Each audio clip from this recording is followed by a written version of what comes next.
Gostou do Vascão, Pedrosa? Gostei. Não foi não se... Gostei, eu bom! vou falar agora. Que isso? Levanta essa cabeça! Não foi um jogo de amplo domínio do Vasco, não. Mas o Vasco fez uma boa partida.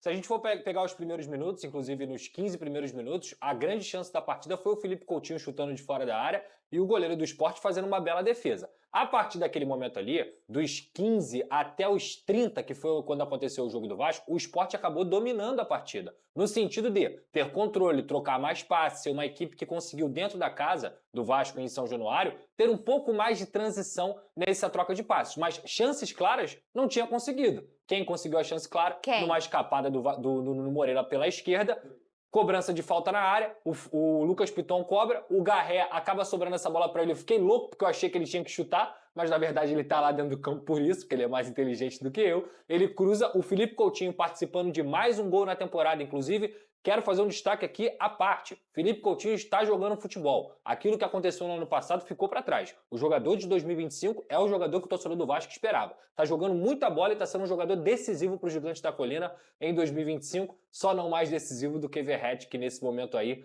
no oportunismo, conseguiu fazer o seu 45º gol com a camisa do Vasco, colocou o Vasco na frente. Logo depois do gol do Verratti, o Vasco empilhou 2, mais 3, até chegar ao segundo gol, nesse momento, com uma tabela ali do Lucas Piton com o próprio Nuno Moreira, e o Nuno Moreira, que foi uma baita contratação também, jogador muito interessante pro Vasco da Gama, cruzamento na área, aí não tem jeito, né? Verratti de cabeça consegue fazer o gol. Falta? Não achei que foi falta. Sabe por quê, Fernanda? Teve o jogo contra o Lanús, que falaram que foi falta no Lemos, que empurraram Lemos e tudo mais, e etc. E eu falei aqui, pra mim, isso não foi falta. Inclusive, citei o exemplo do Verratti, falei, o Verratti faz isso o jogo inteiro, porque é uma disputa de bola. E pra ser muito honesto, se eu fosse torcedor do Sport, eu ia estar chateado com o zagueiro do Sport, que preferiu abrir os braços, não disputar a bola e esperar uma carga do Verratti não disputar a bola. Pra mim, não foi absolutamente nada. Aquilo ali é lance de jogo, lance de bola aérea, e ele ficou talvez com medo do Verratti, e o Verratti foi lá e fez o gol. Você não teria medo do Verratti, não? Teria. Na bola aérea? Tem que achar alguém melhor do que ele no mundo. Tá difícil ultimamente. Eu também teria. E aí, no segundo tempo, o Vasco volta muito mal para a segunda etapa. Eu acho que o Sport ali teve uma oportunidade até de conseguir fazer o 2-1 já no início, com uma bola do Barleta que ele bate na trave. Foi a grande chance do Sport. No final do primeiro tempo também teve uma chance que o Léo Jardim pegou. E aí depois o Vasco, infelizmente, faz o gol contra. O Hugo Moura, que estava fazendo uma baita partida, acaba desviando essa bola no primeiro pau e aí traz o Sport de volta para a partida. Mas se a gente tá reclamando aqui, tá criticando aqui tanto o técnico, eu tenho que dar moral pro Fábio Carille, porque quando ele errou contra o Melgar, a gente massacrou ele aqui. E dessa vez, ele foi o cara das substituições para a partida. Por quê? Ele coloca o Adson na partida e ele coloca o Jair também. O Tietchan não conseguiu repetir o bom jogo que ele fez contra o Melgar e o Garré estava cansado. Quando o Adson entra, ele dá outra cara ao time do Vasco. Ele retoma um pouco do controle da partida, dá uma finalização e depois, um pouco mais para frente, ele coloca o Payet e coloca o Ryan. Muda a formação, coloca o Ryan de ponta esquerda, o Verratti pede para sair, entra o Alex Teixeira e o Payet entra. E o Payet entra muito bem, porque ele até perde uma chance, que ele tem essa mania de não chutar no gol. Logo depois ele consegue fazer aquele passe. Pra galera que tá achando que foi um chutão, aquilo não foi um chutão. Ele dominou no peito, deu passe pro Ryan de costas. E o Ryan vai muito bem ali na ponta esquerda, coisa que nem é a posição dele, mas consegue disparar e fazer o 3-1 pro Vasco. Então, foi um jogo de controle? Não. Foi um jogo extremamente vistoso, o Vasco jogou demais? Não. É que você olha o placar, né, e acha que não quem foi não isso, viu, né? Mas o Vasco competiu, Fernanda. Sim. Competiu, venceu em casa. Ah, o Vasco depende do Verratti. Que beleza, porque o Botafogo depende do Igor Jesus, o Flamengo depende do Arrascaeta, o Palmeiras depende do Paulinho, do Estevão, e todos os times dentro do Campeonato Brasileiro dependem dos seus jogadores. E ainda bem que o Vasco depende de um cara que tá aí fazendo, empilhando gols desde que chegou no futebol brasileiro. A gente viu o que aconteceu com o Fluminense quando o Cano não tava bem na última temporada. Tá tudo bem. Ainda mais com esses noves à moda antiga, né, que a gente tanto gosta aqui, que a gente tanto elogia, o time realmente depende deles. E tá tudo bem, não tem problema. Normal. E aí o Fluminense foi campeão de sua Libertadores, jogando uma bola linda em 2023 e com Cano avassalador. Esse tipo de camisa 9, ele é dependente, você fica dependente. E qual é o problema? Nenhum. Se o Verratti é do Vasco, tem que ser o Vasco que depende do Verratti mesmo.